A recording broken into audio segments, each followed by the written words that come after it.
व्यवस्थित राम्रोसँग मिठो गरेर पकाउनु नि। भात पुरै डढेको छ। कसले पकाएको यो भात?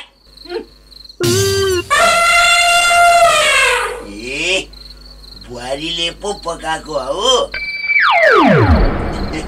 कसले पकाएको रहेछ भनेर सोध्नलाई नि। यसले पकाएको थियो भने त खाइ नसक्नुहुन्थ्यो। बुहारीले पकाएको त मिठै होला। फेरि डढेको भातले त भलो गर्छ नि, होइन?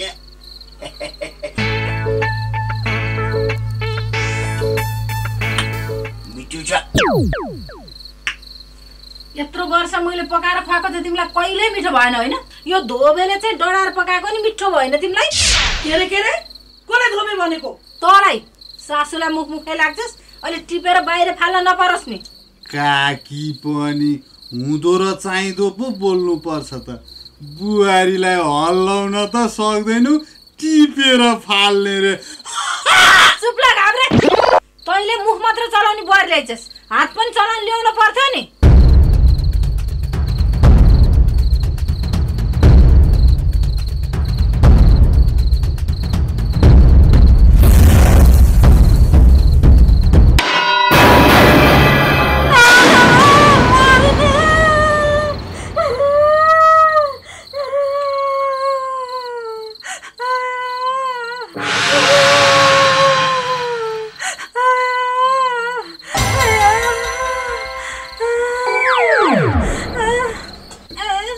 आमा हात पनि चल्छ नि मेरो।